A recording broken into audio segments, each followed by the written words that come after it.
Good morning, everybody. It's me, Mitch. Monday, June 30th. Welcome.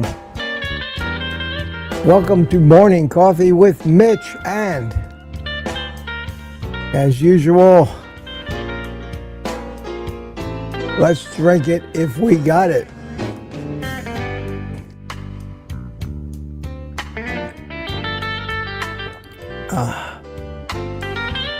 Does it taste better on Mondays than any other day of the week? Maybe we should commission a randomized control placebo double-blind study and scientifically find out.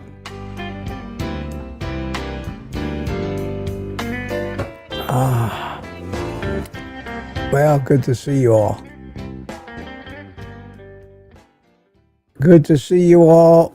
I wish I could say it was a joyous morning, but it's a somber morning, my friends. It is a somber morning. I see CB is in the chat.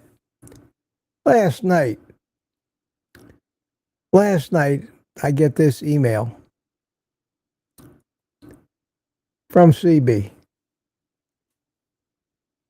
Boyd Lamb, obituary, Pearland, Texas.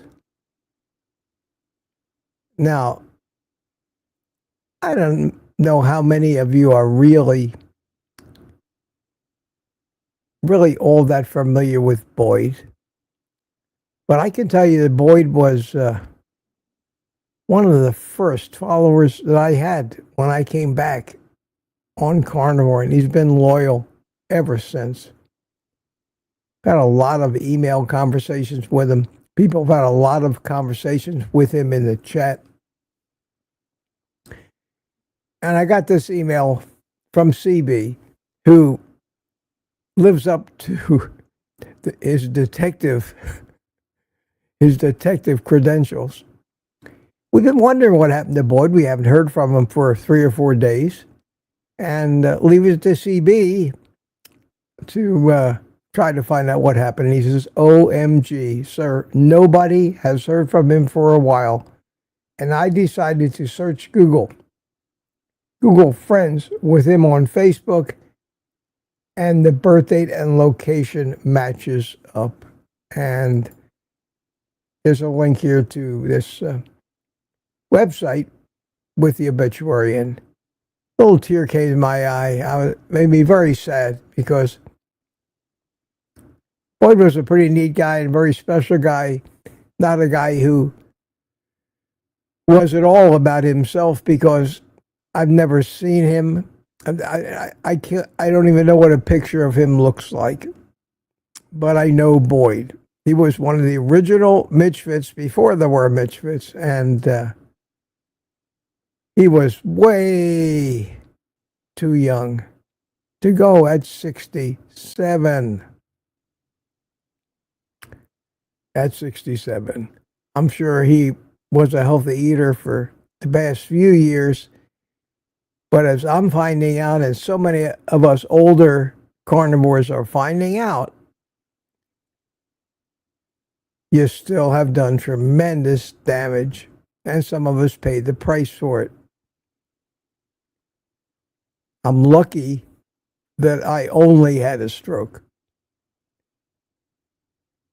How much worse would it have been? I don't know the details. This obituary basically just says Boyd Lamb, born on August 26, 57, passed away on June 24th at the age of 67. He was a resident of Manville, Texas. That's it. Maybe he was a very private man. There is something down here. If you scroll down, I know this is just another. I've already gotten one pop-up on this website. I know that it's a money-making venture for somebody, but we have a heart here. Click that heart. Click to light a candle. Only 5 so far. I'll make it 6. I was number 5 from a different account. than the one I'm logged into now. You can add a memory and some text. But very sad. Very sad. I don't know what else to say about it. We'll miss you, Boyd. Obviously, a lot of people miss you because you were conspicuous by your absence. So, somewhere out there in the great cosmos and universal connection of all things, let's hope that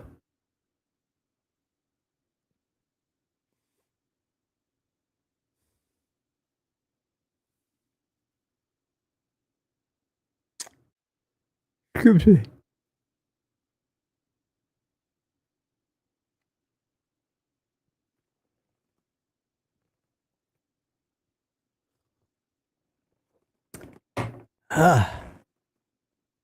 Let's hope Boyd tunes in every morning.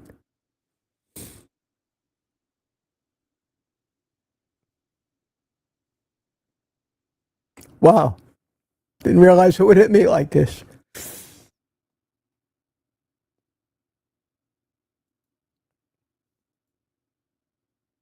Okay. Enough of that, Mitch. Grow up. All right. Let's try to get on to the happy stuff. Maybe this will help. There you go.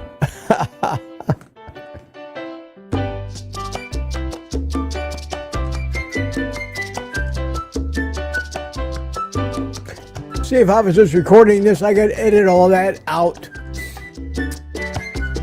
That's the pearls. I'm just hanging out there live. Well, that music helps a little bit. So, I have a whole bunch of show notes here today. First, I woke up to a surprise this morning. I'd like to thank Ronnie for buying me 3 coffees last night. He says, great work ethic. Keep up the hard work, Mitch.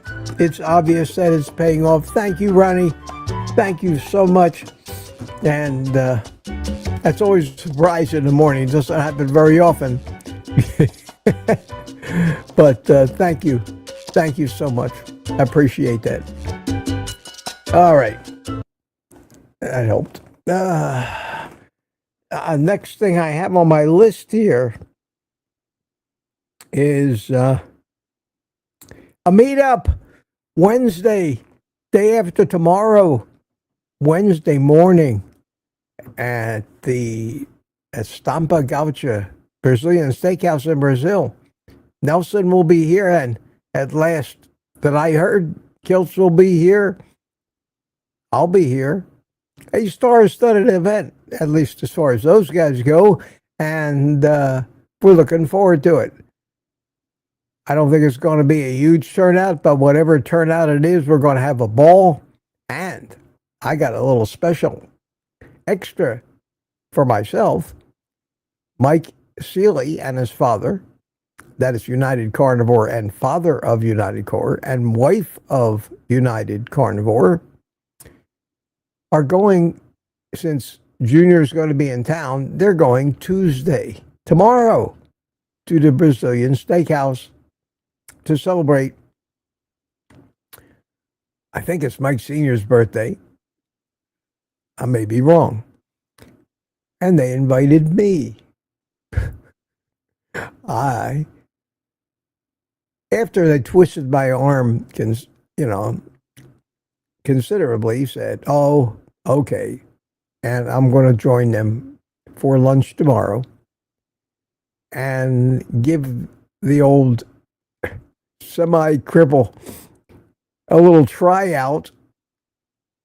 And I pretty well decided that because of all the walking involved, this long distances, I don't have a handicap sticker. I'm going to have to walk in from the parking lot. I will use my walker and not be embarrassed about it. But so I'm going for a dress rehearsal for Wednesday tomorrow. So I'll let you know Wednesday morning how that went. And it's not too late. There is no cost to this other than you pay the restaurant for your lunch. If you can make it, Wednesday at 11:30, it's at the Melbourne Square Mall. RSVP me at OldGuyCarnivore at gmail.com. Ricky Lee says, Mitch, you need to get a Nanobot scooter. No, I thought about that. And I put that in the same category as the handicap sticker. I don't consider myself handicapped. I consider myself recovering. The more I walk, the faster I'll recover. If I start relying on motorized wheelchairs and all those things, I will be saying, okay, this is as good as it's going to get. And I will not do that. I'm a fighter. You got to know that about me so far. I'm a fighter. I won't stand still for this. Constantly, everything I do is therapy. And if I have to go somewhere that's too far to walk, I won't go.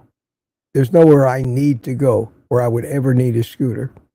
And the only concession to that I might make would be on the first trip to a big box store or a Walmart, which is so big, and you have to carry so much that I might consider one of those scooters they have, but more than likely, I will just grab onto the shopping cart, which makes a perfectly good walker, by the way, and walk, because that's how you get better. That's how you get better. Can't give in to it, and can't resign yourself to the fact that this is as good as it's going to get.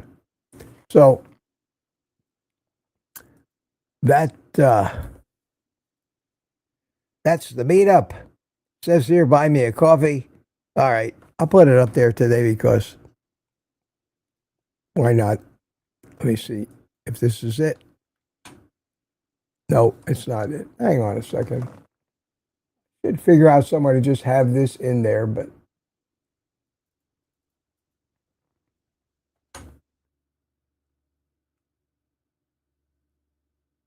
let's see. Is this it? Yeah, I got it. Here it is.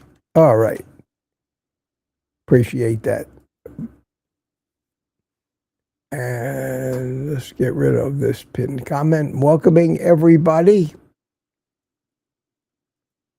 Unpinned message. Okay.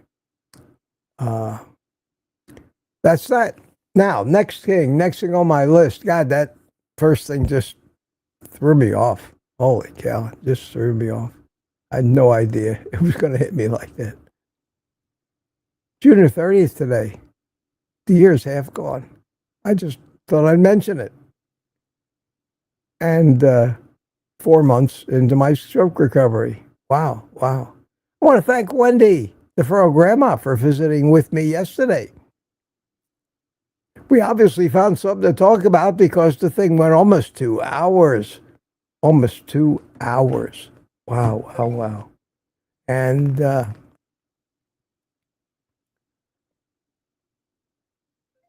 I don't know where the time goes in these live streams. God, it's already 8:45. But I very rarely ever get done in an hour. Sometimes I think I ought to keep them to an hour, like everybody else does, except Rick and Thomas, those guys. There's no limits on Rick. No limits on Rick. To get one of them in here this morning. And I think that's about all. I was thinking, since it is 4 months, and the improvements that I have had in just the last month are unbelievable in stroke recovery. And I'm dedicated to the concept of this being a carnivore-fueled stroke recovery. And I made that video yesterday because nobody talks about that. Everybody tells you what you need to do while you to recover from the stroke. You're in the hospital, you're in rehab, while they're stuffing you full of sugar and poison, denying you of any building materials that you might need to rebuild your brain, which is where the problem happened.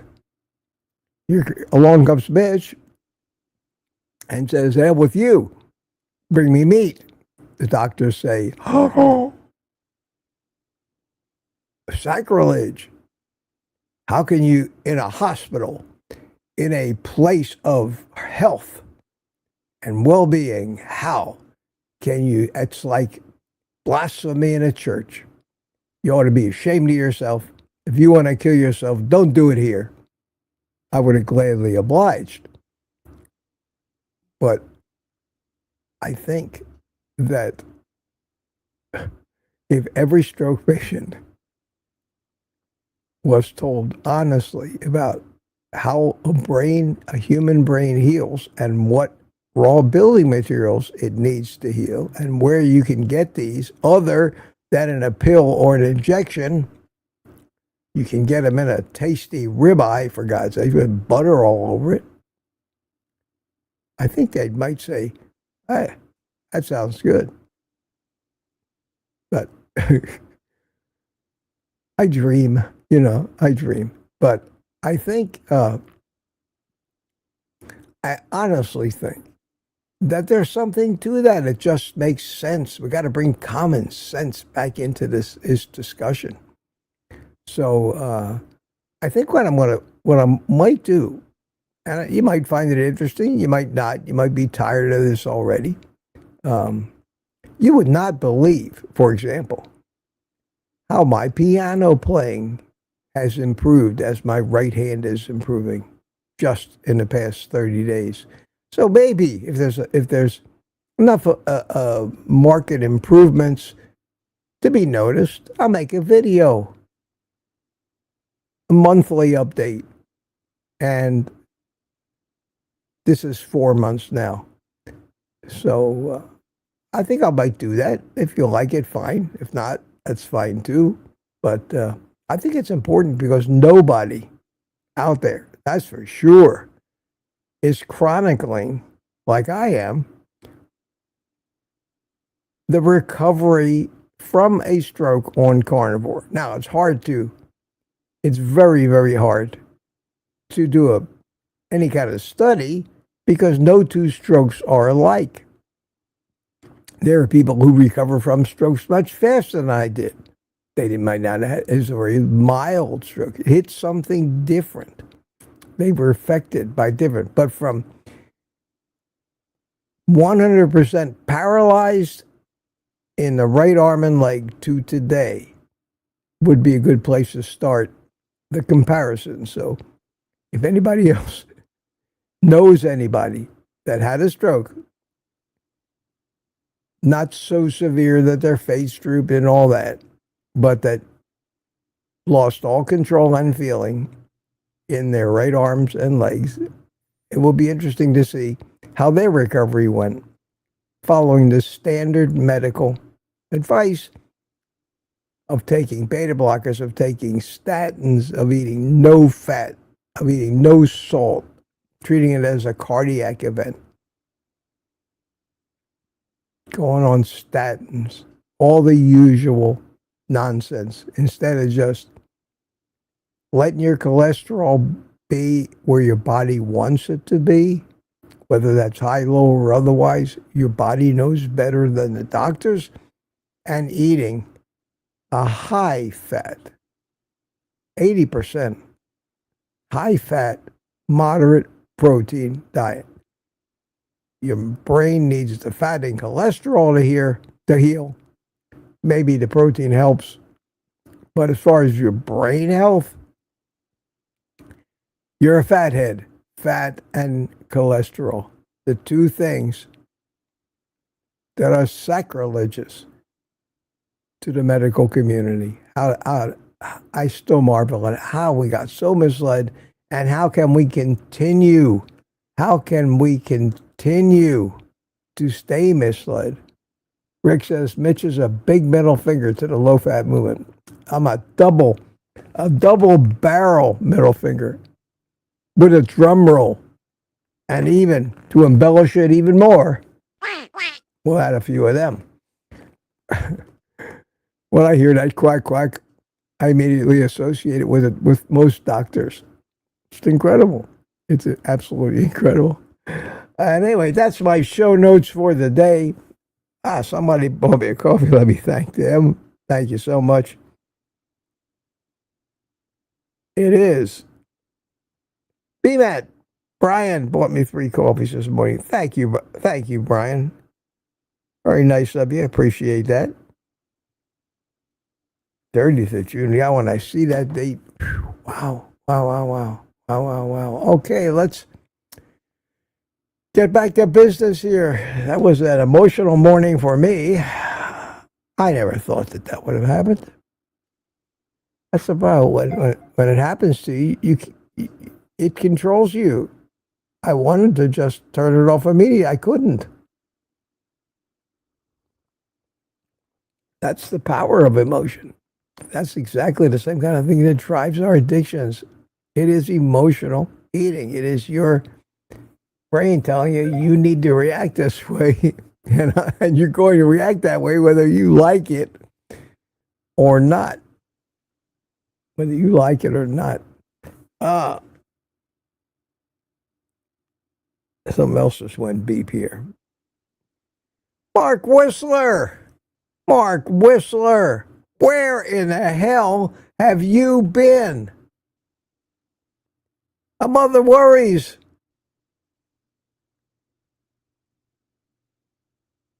Mark, damn nice cup. Cheers to Lloyd, R.I.B. Yeah, cheers to Lloyd. I've been worried about you, Mark. And after this Lloyd business, I was about to tell CB to get out of sleuthing skills and see what happened to you. Boy, that's a relief. I'm so glad you're here. Mark bought me 5 coffees. Thank you, Mark. Thank you so much. And Mark, for those of you that don't know, made these cups for me. And I love them, especially this one. It has Kenny on the back.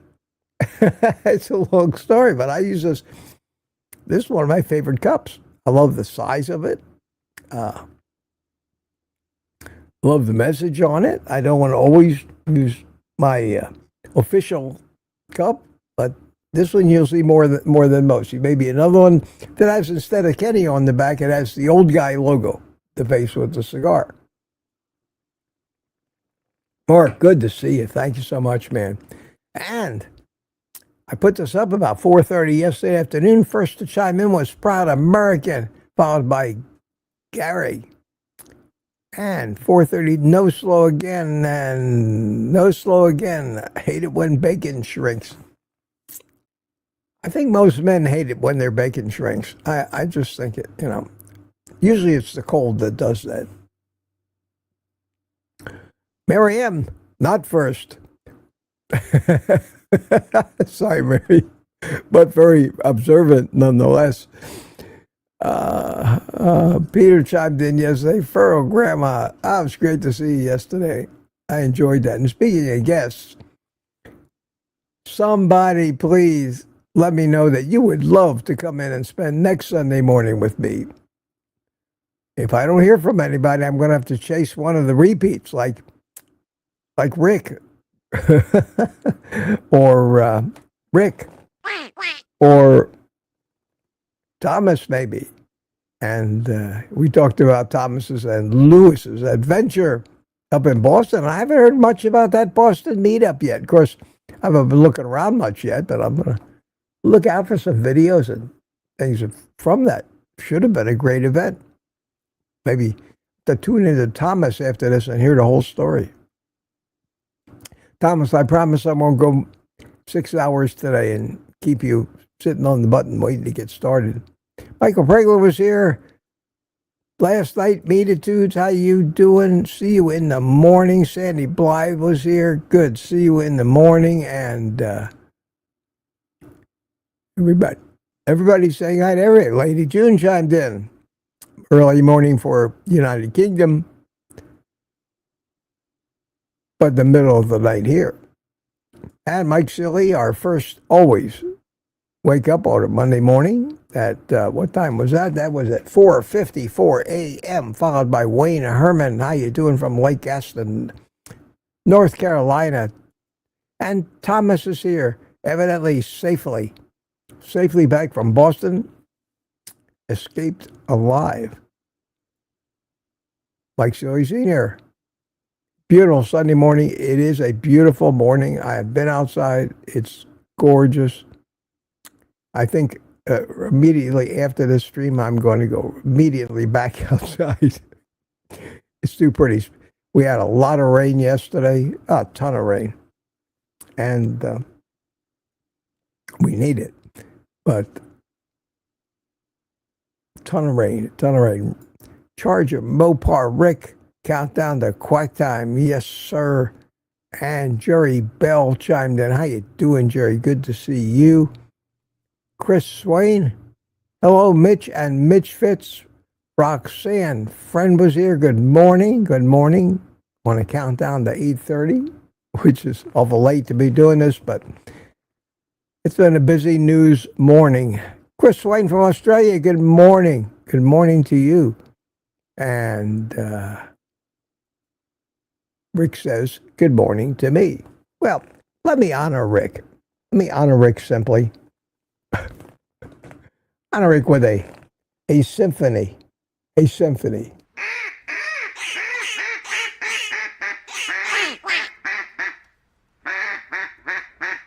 Take a minute out for that. Thanks for the support, Rick. Thanks for the support, Rick. Rick says, I have no addictions other than morning coffee with Mitch. Wow. That's very flattering. I think Rick is right up there with the title of world's longest practicing carnivore. He listened to his instincts. Nobody taught him carnivore. This is an example of somebody that's so anti, I don't want to say social, but anti-government, anti-teachings, anti-nonsense, that if his instincts told him that meat is better and I feel better, I'm just going to do it regardless of what all those sheep in the medical community say. And he just started doing it. And my God, I wish I had early on. Certainly do.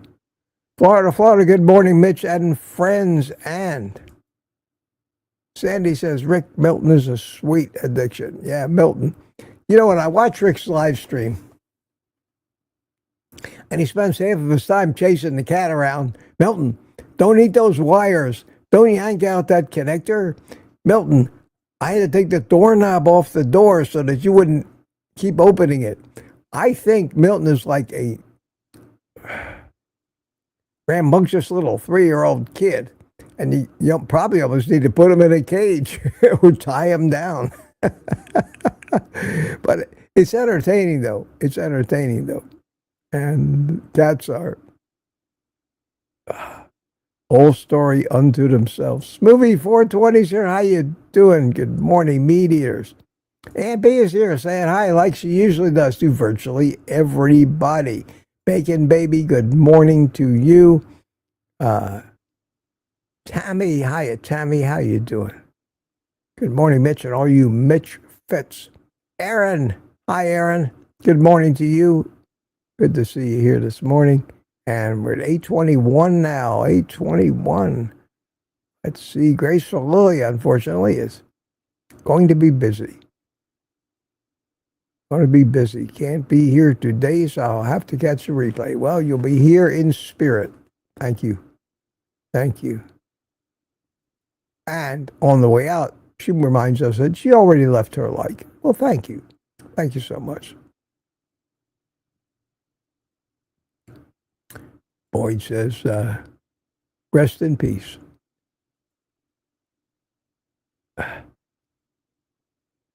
My sentiments, exactly.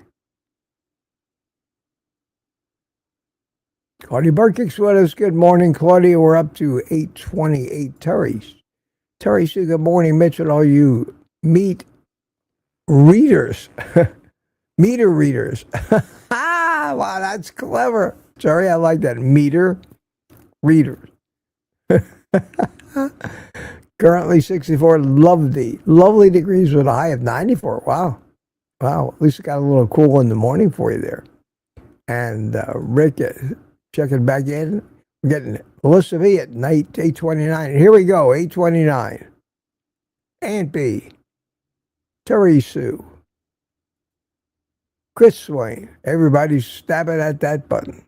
Tanya's here, Kitchen Witch. Hi, Tanya. Good morning to you, Roxanne friend. Rick again. Brian. I know the B is Brian. We're going to call you Brian from here on out. B-Matt. And 8:29, Terry Sue. And, oh my God, don't you just get tired of winning?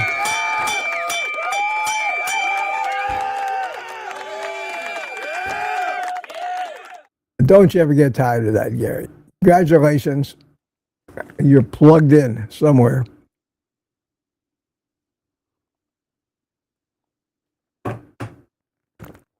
Okay. And followed right after Gary at 8:30 by Brian, Rick.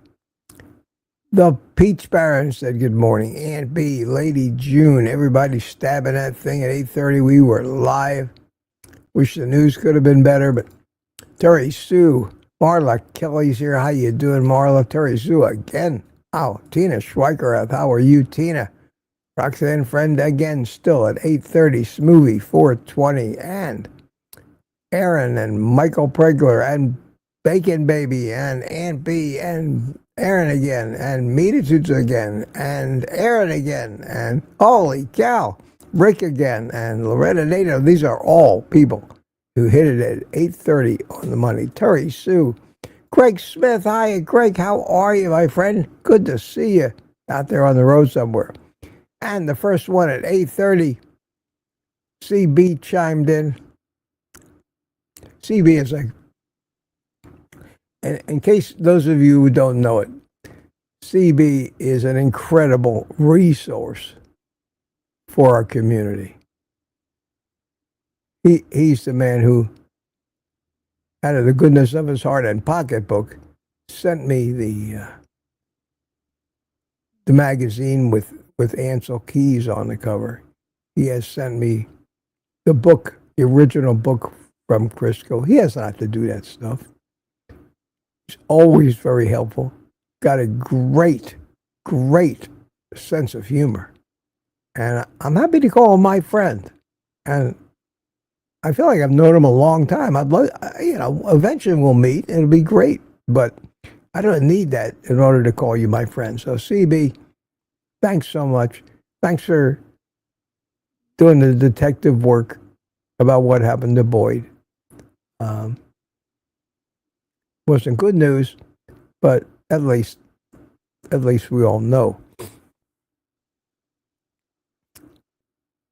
So let me go on there. Put some QQQs in the chat if there's something you'd like to talk about with me, or a comment that you want me to talk about because it's something you're all talking about.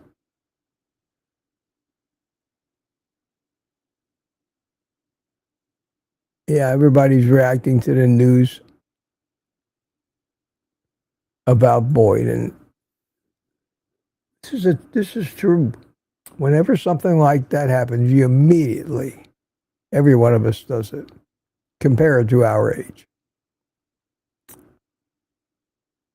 It's scary when somebody at my age, when somebody 10 years younger than me dies. It's scary. The average lifespan of a male in the United States right now is at 76 years. I've already passed my expiration date. And the scariest thing is that average comes down every year. And so many more people in their 50s and 60s are dying way, way too soon. Way too soon. And we all know why. And the answer certainly isn't newer and more expensive drugs for life. But I think the best way for us to actually make any kind of change would be to figure out some way to give people a doable path to get fabulously rich and at the same time educate the American public about diet. I can't figure out how that is. I'd like to. I'd be the first in line for it. But unfortunately, we're at a point in our societal evolution where nobody bothers when there's not a potential windfall to be had. They don't do tests. They don't do anything unless there's some potential huge profit opportunity to be had. And the only people that would basically have that opportunity for a potential windfall would be the suppliers of good, high-quality meat. That's the farmers and people like that. They can't afford to advertise. Even the Beef Council could do something. They have the campaigns, beef, it's what's for dinner. That's not doing it. That's not doing it. A campaign more like the eggs sizzling in the frying pan, and they come out and say, "This is your brain on drugs." Remember that one? Something like that might work. This is your liver on fruit, and find a liver from someone who died from cirrhosis and had, in an autopsy, the liver was removed, and hold it up. This is your liver on fruit. And then another hand say, this is your liver on ribeyes and fat, and have a nice, fresh, healthy looking liver. Those kind of things leave an impression on us. I don't know about you, but I remember that commercial. This is your brain. This is your brain on drugs. Remember that? That kind of campaign might work, but beef, it's what's for dinner. It's kind of like milk, makes the body whole. Nonsense, nonsense, nonsense.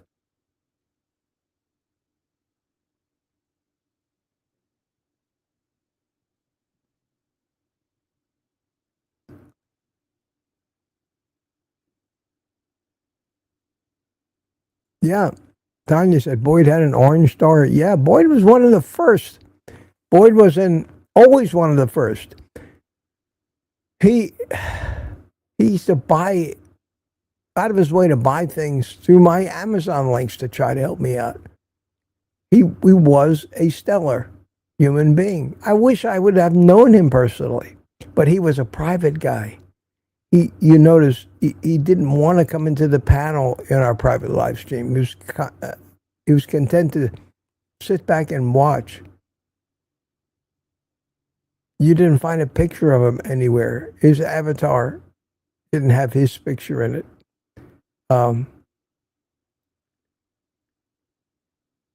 Judging by the response to that obituary, he probably didn't have a wide circle. He was probably more, well, I have a wide circle because of YouTube.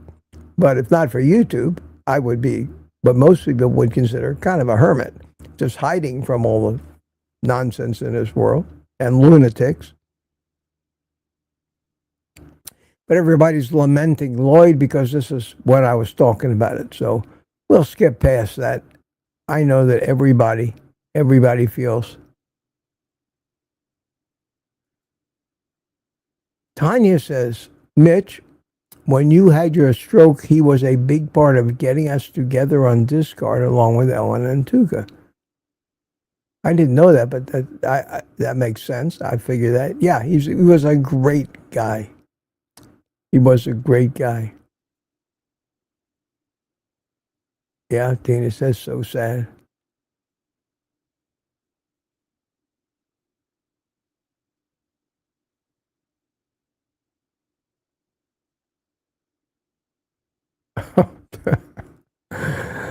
And Lizzie, thank you so much, Lizzie. Lizzie says, I appreciate the Mitch Fits and you always. Thank you so much, Lizzie. Appreciate that. Everybody's talking about Boyd. Yeah.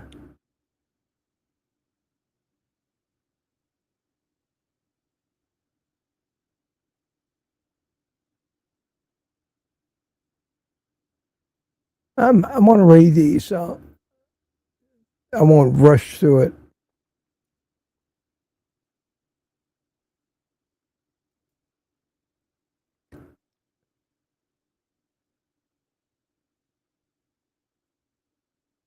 Rick. Oh, Rick, at least I will not have to be awake at mine. Yeah, that's something we can all count on.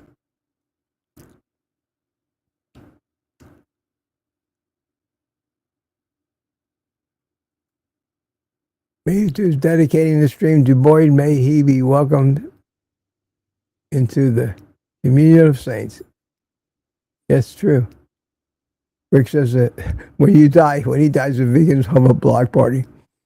Yeah, but who's going to provide them their vegetables anymore, Rick, when they're gone? That's the problem with those people. They forget about, it's a problem with people who like to eat. They forget about the fact that without the farmers, they just take all that for granted. Imagine it's some right privilege that they're entitled to. And they can treat those people any way they want. God, I can imagine if I was a farmer feeding hundreds of thousands of people, there would be many times when I'd say, you know, if I just cut these people off and let them starve to death, it would serve them right. and I could understand that. Terry Sue, I took my mom to so many services, she always afraid to do left, all with one foot in the grave and another on a banana peel. I know the feeling. I have no friends left from any former life I've ever had.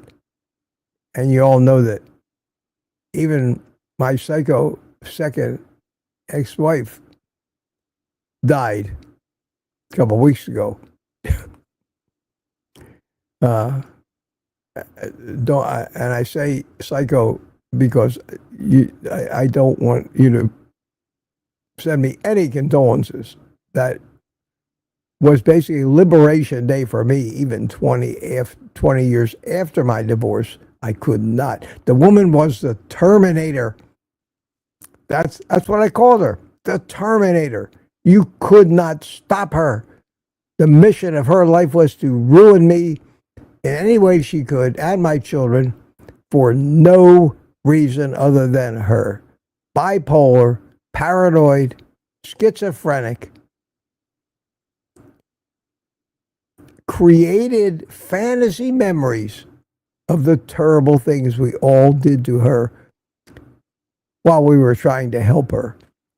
And if any of you have ever known a bipolar, paranoid schizophrenic who will not take her medication, you understand what I lived with and ruined 40 years, not just 20, not just the last 20, but even the time I was married, were so tumultuous.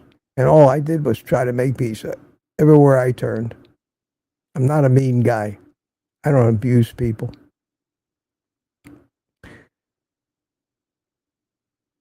So no condolences for me. I'm actually more broken up about Boyd's passing than I was about hers.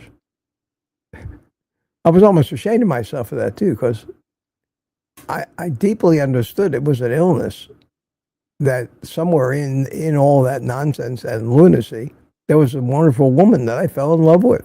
But any of you, I won't talk about it to him. You know, anybody that's dealt with somebody like that, either a parent, a spouse, a child, you know it's hell on earth.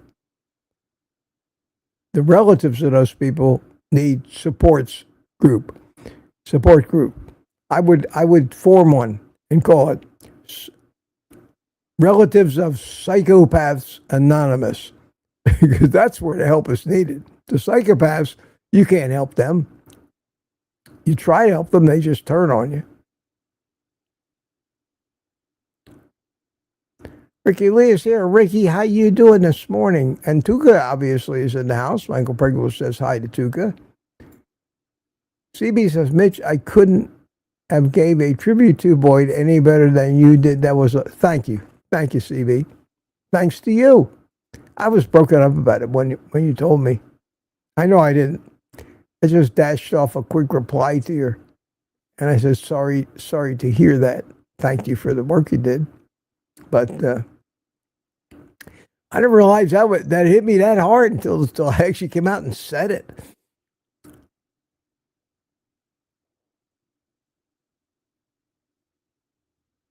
Oh, Tuka found out about it. I wondered how people were finding out. I know that CB was the one the source of the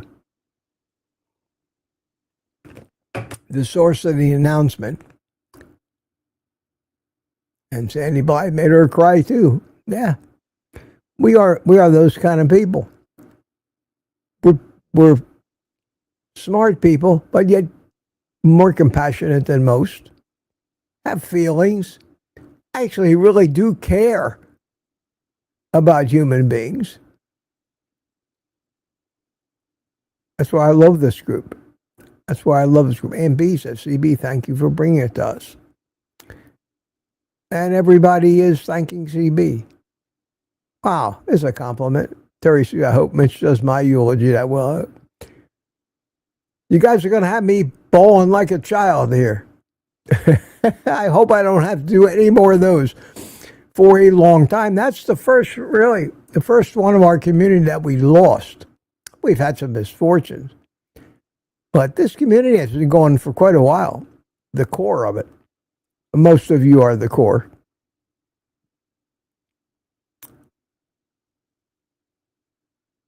This is funny. Peter says, bring your own net at Rick's Miami Canal Meetup. Yeah. Ducks, iguanas. I don't know what the fish situation is there. Karen White's here. How you doing? Good to see you. And everybody's still saying hi to everybody. I'm about 10 minutes. Oh, 1 hour. I mean, I'm 40 minutes behind. Status quo.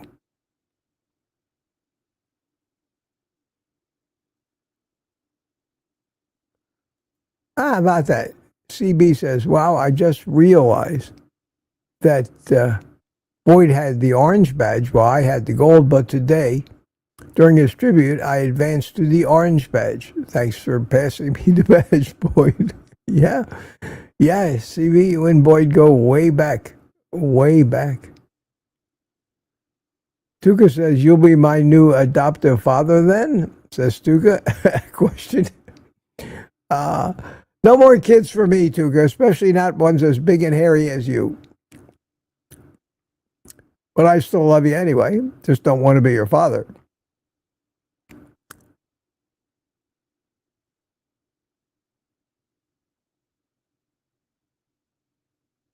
Okay, I got to look for questions now.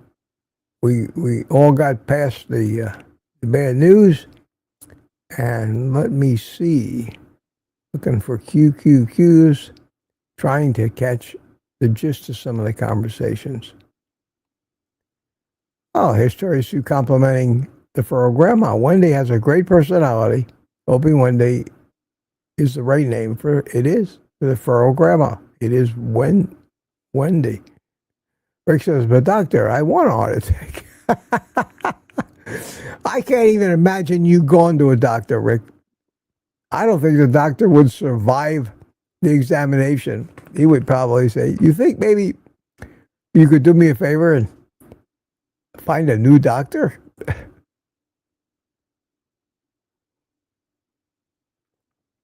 That's how, Lizzie said, Mitch, a baby daddy. Yeah, no thank you.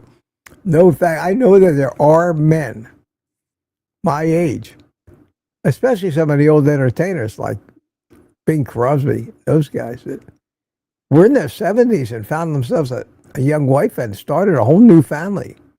I have no doubt that I could still father a child. I have no doubt in my mind. A carnivore keeps you fertile. It might even be fun trying, but God, the last thing I could handle at this point would be a screaming kid keep me up all night. Oh, wow. Wow. Been there, done that. Kids and grandkids. So it's up to them now. Sometimes you got to pass the torch. Brooke. Hiya, Brooke. Brookie. Saw Mitch on Rick's Saturday Night Live. On Rick's Saturday Live. Yeah, I was in it. I wasn't on as a guest, but I popped in. I spent about an hour and a half in there.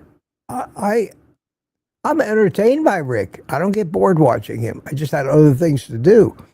But I sat on my back porch and watched.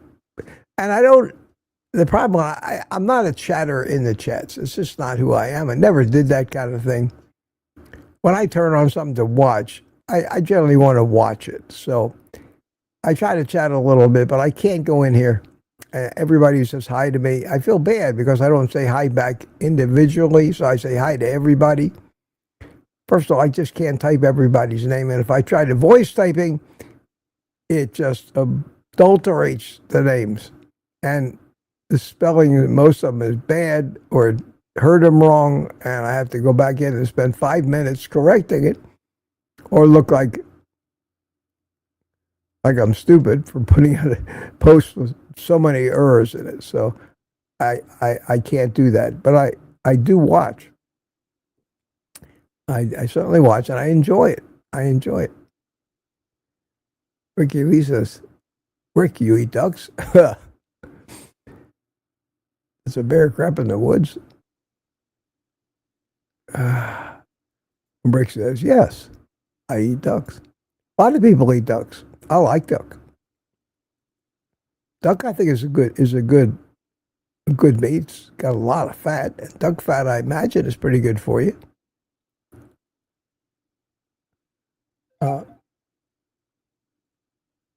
Here I am. I just can't help myself, guys. I can't help myself. I want to skim through these and find the questions so we have an end in sight for this thing, and I get caught up in the conversations and slow down and start reading every word of it.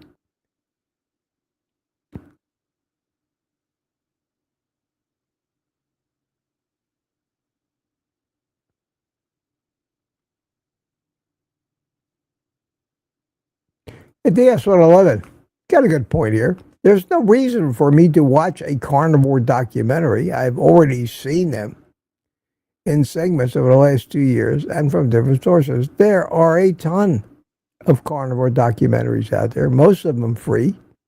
You don't have to pay $5 or $5.99 on Amazon like I did.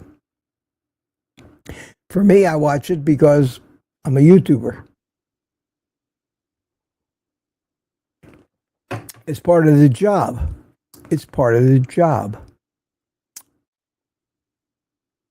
My name pops up in red, catches my attention. DS111, its chat just went by. Sometimes on other channels, moderators seem to feel the need to say hi, like it is their obligation, and they do not reply to anything else. Yeah, I can understand that, but sometimes, especially like in my live stream, when I'm trying to get through the chat, if everybody said hi to everybody else and you had right now, 130 viewers, saying hi to 130 other viewers. Well, if it's just 100, it will be 10,000 entries in the chat, just saying hi to everybody else. You never get to a topic or the Meetup things. But yet, it's common courtesy. Somebody comes into a room, you say hi. So, even me, I'm torn with it. I hate to miss acknowledging somebody when they come in, and I try very hard. And I sometimes feel a little bad if I miss somebody, but you just can't go through this amount of data and have everything register.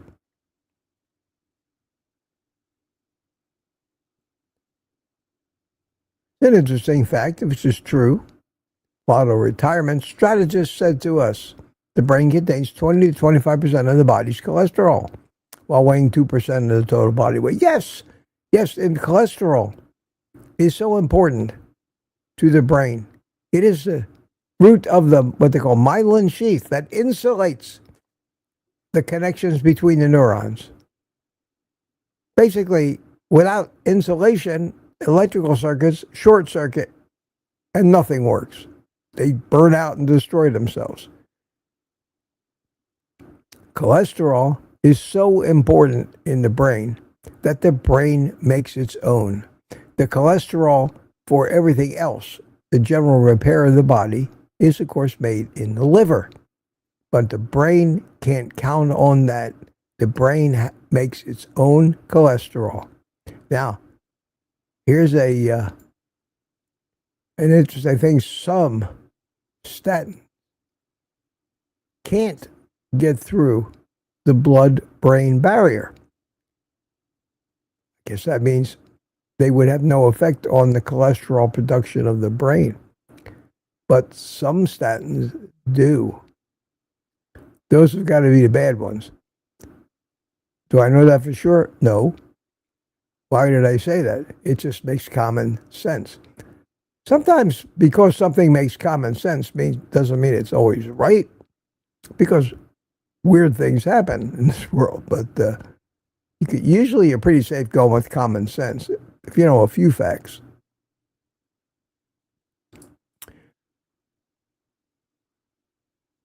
All right, let's see here. Scrolling down. Time am I up to? Almost 9 o'clock. Well, about it. I caught up to a half hour behind, if you can believe it. Tina, see some questions. Mitch, I will come on with you Sunday if you would like. Tina! Yay! Of course, Tina. I would love to see you. That'd be great. I think I have your email address, but in fact, I'm pretty sure of it, but just email me at OldGuyCarnivore@gmail and say this is for the link for Sunday, so I can reply and send you the link either on Saturday night or early Sunday morning. But that'd be great. Wow. Everybody's getting braver. Thank you. And look who's back from Boston. Louis Latino. Hiya, Louis. Hope all are well. Louis says, Tina, send them an email. That's great. Now you're...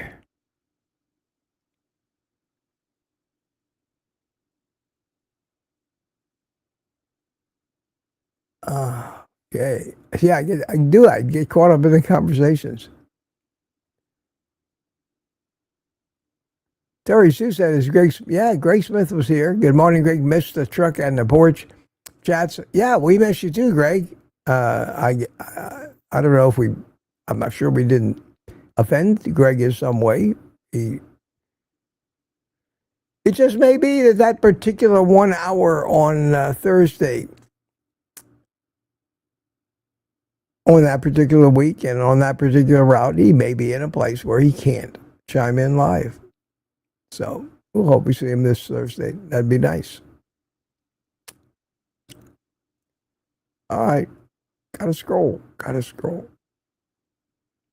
DS111 says, question, Mitch, I asked semi-retired Bob yesterday, and he answered, can you also kind of explain why someone like my boss, who is 400 pounds, seems to be lousy at conversation and always misunderstands?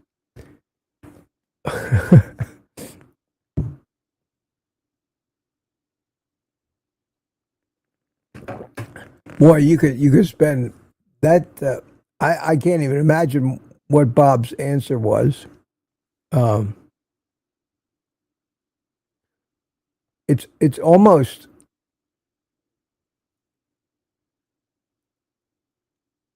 there's so many possibilities, and whether any of those possibilities are even related to the fact that he's 400 pounds and always misunderstands.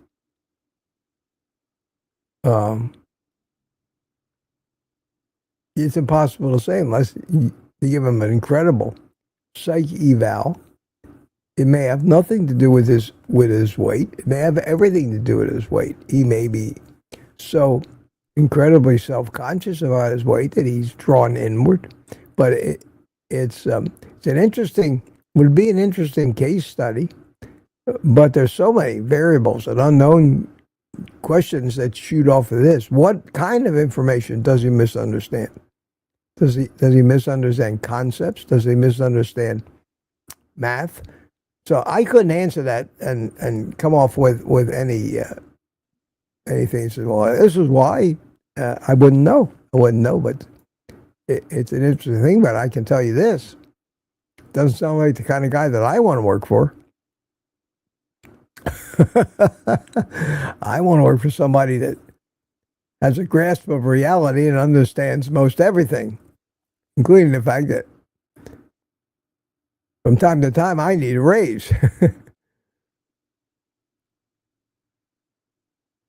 Also, is he unreasonable or not?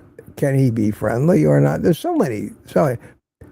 Even a psychiatrist would have a hard time answering that question, even after examining him, I would think.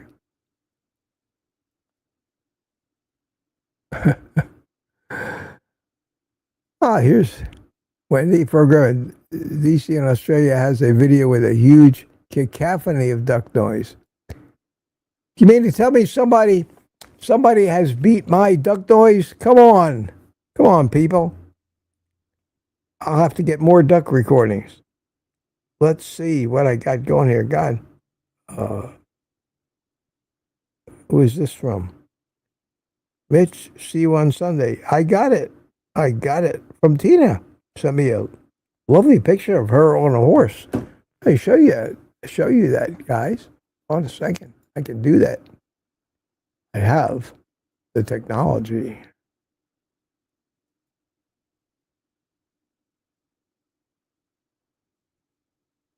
Wow, look at that. Look at that. That's cool. I met you Sunday. Fat me on a horse. Can share on Sunday, and I will. No, I'll share it right now, and I'll share it Sunday too.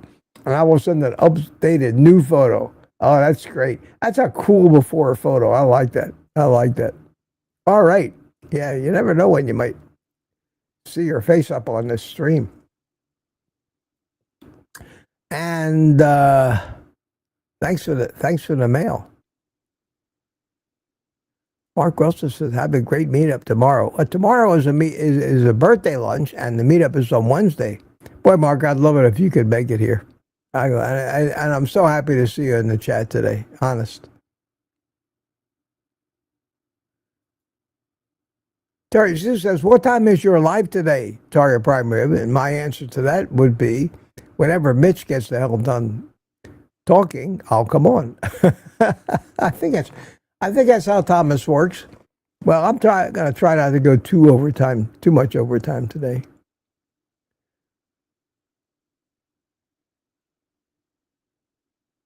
And I know you hear very often, guys, but as I never tire of going through this chat and find you're an amazing bunch of people.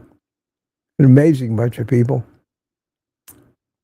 Now we're talking about the relative merits of crispy bacon as opposed to soggy bacon. Inquiring minds want to know. Been quite a debate. It's been going on for quite a while here. Yeah, Terry Sue Mitch is back, except his egg beater hand is still doing a slow dance for now.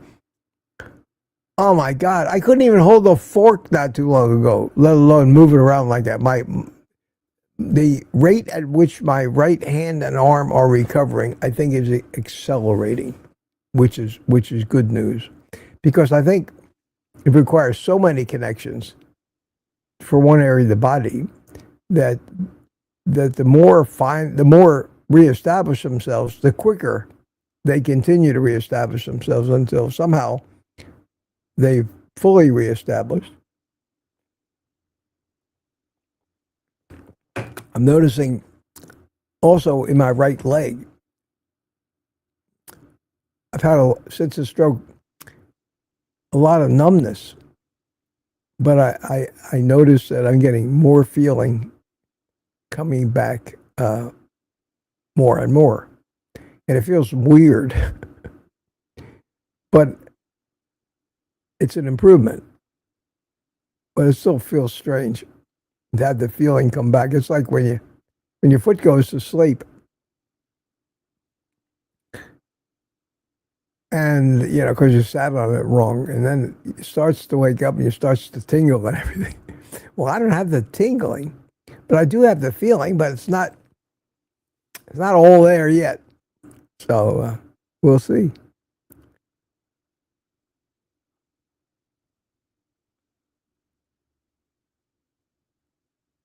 Thuka asked me how I am, other than Boyd, he said. And other than Boyd, I'm doing great, Thuka. Thank you. Thank you. Welcome to Morning Coffee with Mitch, the home of the never-ending chat. Sounds like one of those all-you-can-eat buffet commercials. And home of the never-empty salad bowl.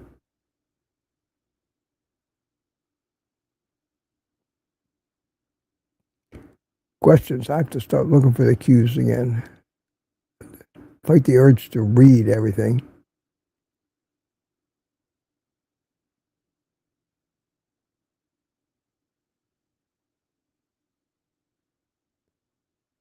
I see Danny's here.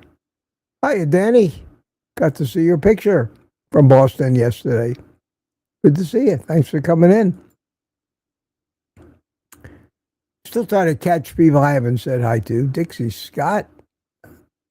Hi, Dixie. She heard about Boyd on Discord.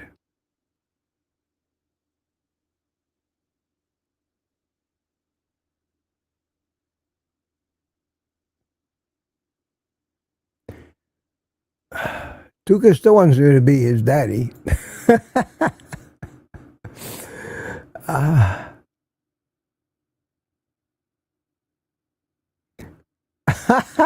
Gary's funny. Lori, your wife said, will you go out with me? Oh, wait, I'm married. That's funny. That's funny. And come on, Q, Mitch.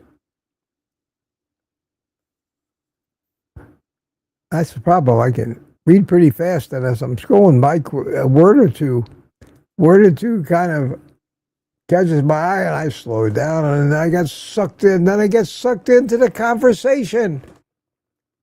Wow. Oh, 148 people. Look at this. Wow. 145 people. Let me scare you away now.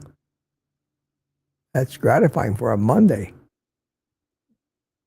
Deborah Wise got a question. I'm 69 years. I have just started smoking cannabis again. I am very high strung can be OCD. I feel okay about. I don't know yet if it's positive or negative opinion. Well, I smoke cigars. I don't inhale them. Cannabis, smoking weed would you'd be missing the point if you didn't inhale it. There are a lot of so-called approved medical uses. Supposedly they help it. Cancer, in cases of nausea, cataract, and many other things. So besides the hallucinogenic effect, cannabis is also a medicine. Because after all, so many of our medicines started out with the witch doctors. They come from plants. They're chemicals that do things to the human body. And sometimes they say that doses the poison. Some of these chemicals that have been responsible for all of our bad health over the years, in certain doses for limited times, can have medicinal type effects. And it's the start of medicine, of modern medicine. I'm not a cannabis expert. All I can say to you is you have to look at it I would look at it from two different standpoints. From the hallucinogenic and psychotropic effects it has on you, and whether you notice the fact that it's a plant is causing anything that is unpleasant and may, over the long term, be harmful. And depending on what you find, it might be extremely beneficial for you overall, regardless of what everybody says, because it's not up to them. But you have to really be honest with yourself. Sometimes with drugs like that, people enjoy the psychotropic effect so much that it clouds their decision making as far as whether it's really terribly harmful for me. Nobody can advise you. You're the one who knows how you feel. But on the it's okay side, keep in mind that many people prescribe it for many different conditions. Be nice to know what it's doing to you if you can figure that out. I hope that helps. It's hard to answer a question like that.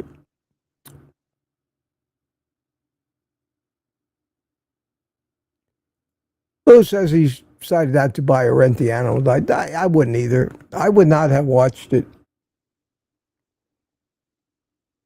Like I said, if not that I wanted to comment on it and other documentaries, but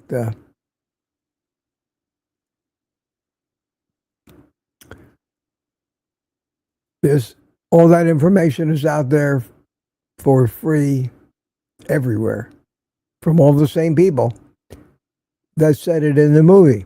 Every single one of those people in that movie have only repeated things they have been saying on their own channels ever since they began on YouTube. Nice to have a documentary put together. Again, I keep saying the odds of any of those things making major changes are incredibly high. Doesn't mean it hurts us to hear stuff that reinforces what we already know. You know, they call that continuing education. So much information, and quite frankly, nobody remembers it all, so it never hurts to.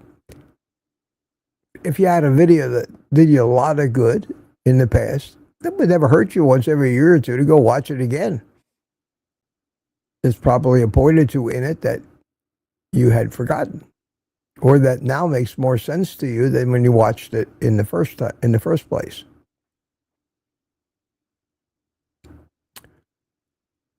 Hi, see Jem here. How you doing? You are here. Wow. I am late, but it's early here. Hi, Jem. How are you? Yeah, from the West Coast. 9:26. Oh, we're catching up, everybody. It seems to be the way they go every morning.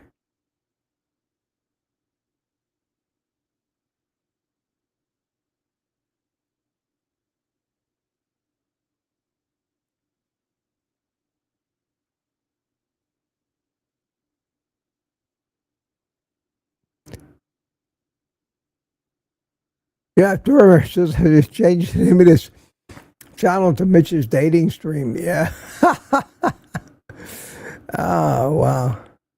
That's funny.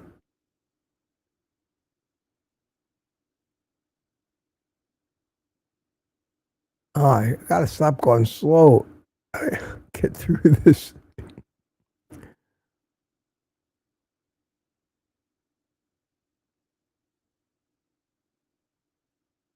No more questions. I don't see him. 9:32 in the chat.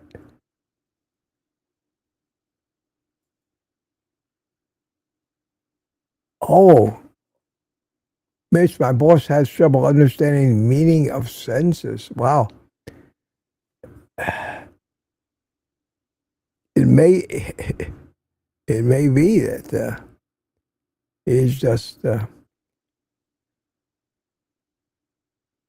autistic, got ADHD,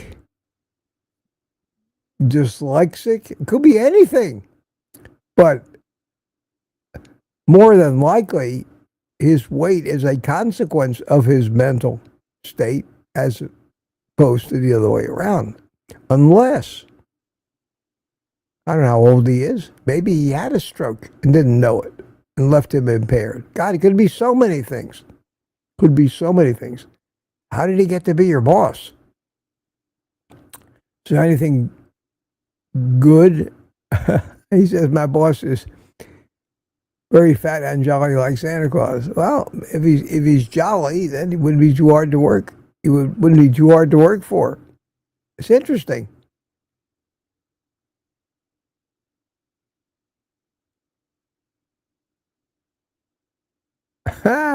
Carnivore McGee says, who wouldn't want to date Lori?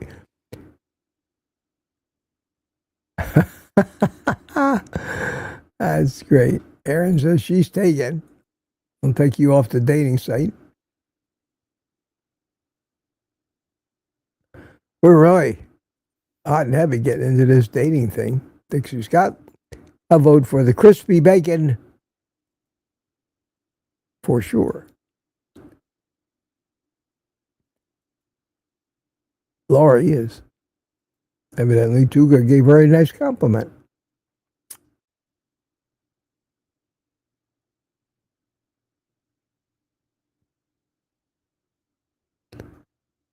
Boy. Oh, so I put my name in here. Hey, Mitch, I hope you're well. From Mitch in the UK. Yes, another Mitch. Mitch is not the most common of names. I very rarely run across anybody else named Mitch. But there's one from the United Kingdom. Brother from another mother. How about that? Any more questions here? Time is at 10 minutes to 10. We'll probably go to 10 o'clock. That seems to be about the norm.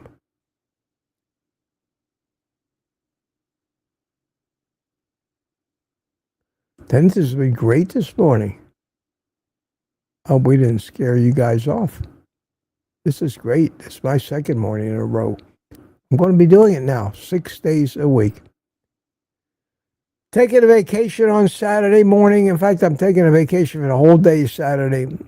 I watch Rick, try to forget about YouTube. It's hard to do. It's kind of become a way of life. Here, CB chimes in. Deborah Weisgeld. In my experience with smoking weed, it's okay if you keep the same strands, but it's impossible the chemical compound makeup is inconsistent. I was a pothead once. Hyper and mellow weed. Well, that makes sense. That makes sense. Because I can imagine there'd be great inconsistencies in the availability of marijuana. We don't have 100,000 acre farms monocropping. Not anyway. Not yet, anyway.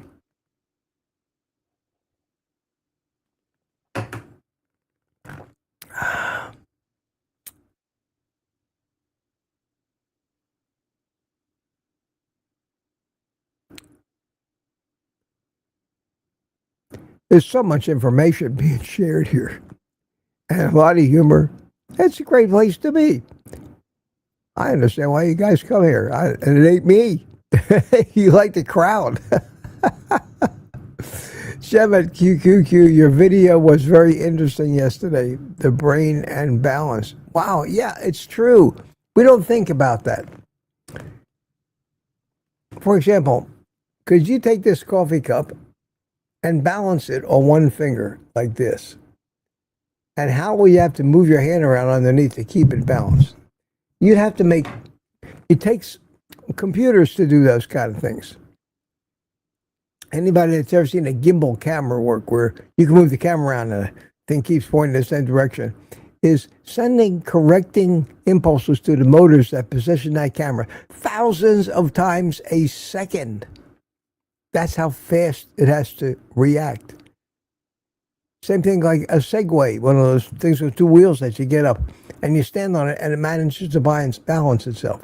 Thousands of times a second, it's making minute, almost imperceptible changes with the wheels that you don't even know what's happening.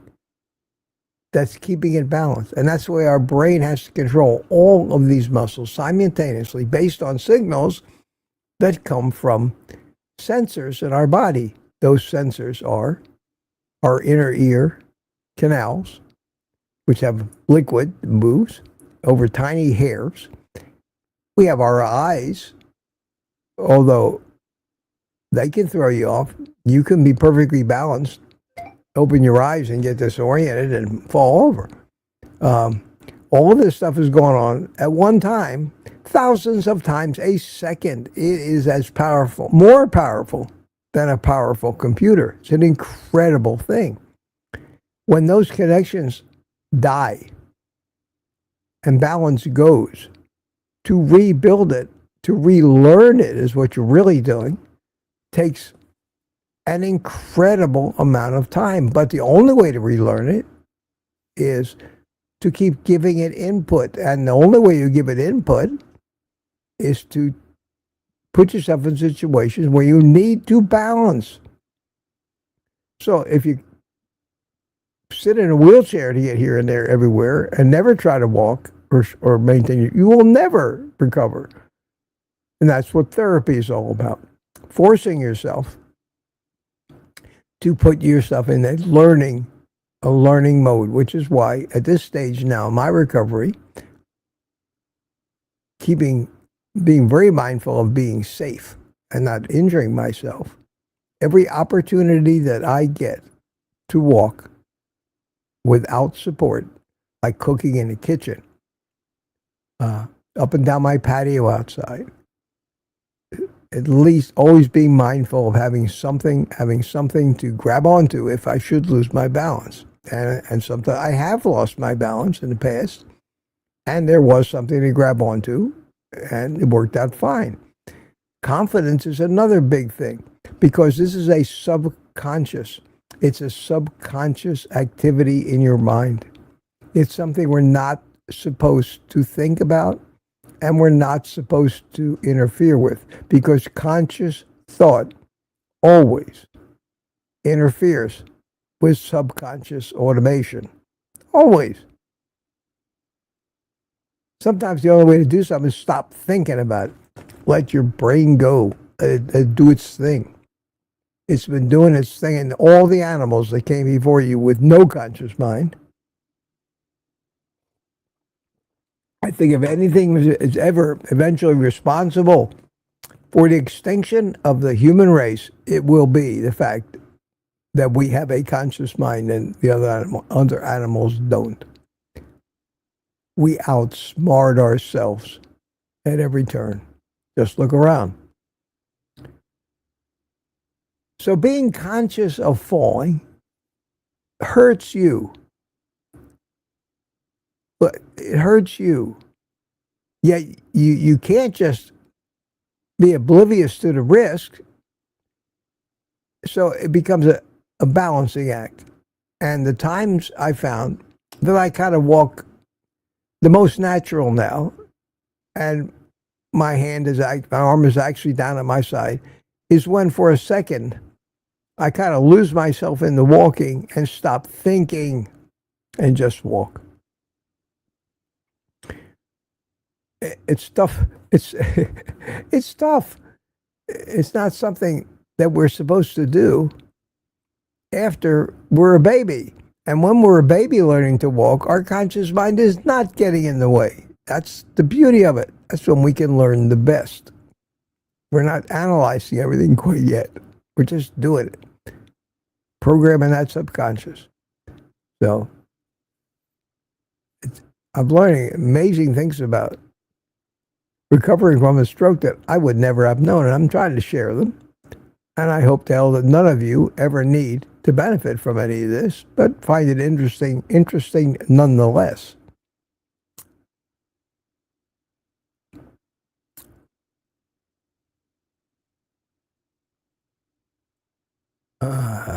Looking.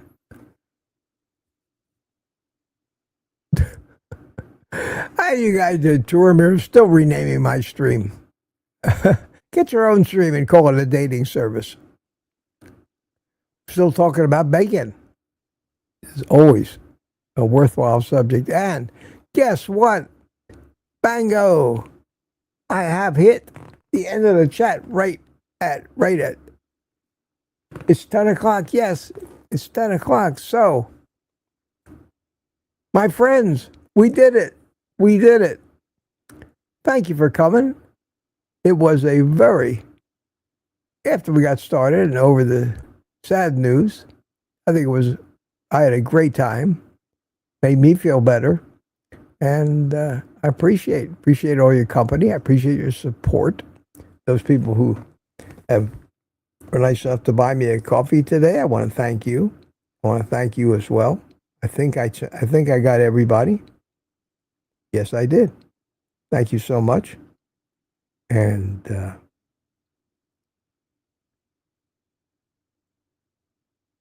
yes, I did. Okay. And I think I've said hi to most of you. So thank you so much for being here. And NB says, Mitch, thank you for being here for us today. My pleasure. And I'll be here tomorrow as well. Tristan says, take the rest of the day off and eat meat. Question, what was the bad news? Yeah, where were you, Tristan? I had to tell everybody that Boyd Lamb, one of our dear friends, had passed away, age 67. Kind of hit me hard, too. I don't even know if I want to watch the replay of that, but can't help it. All right, guys. The happy music helps. So we'll play a little happy music while you say goodbye to your friends in the chat. We turn the airwaves over to Thomas at Target Prime Rib and move from my place to his place.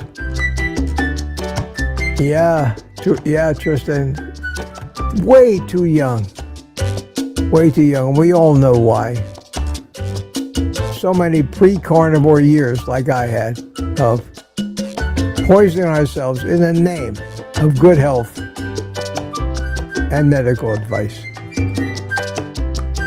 It's a shame we can't sue somebody for it. The damage done to us and our loved ones is life-altering. People get paid millions of dollars because they get their feelings hurt.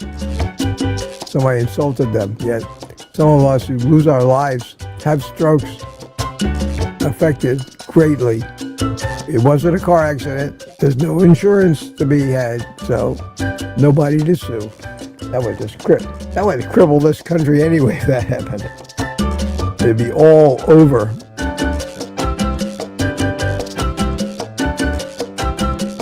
I got a guy here from a company called LabCorp On Demand Partnership. Wants me to sell their services to you.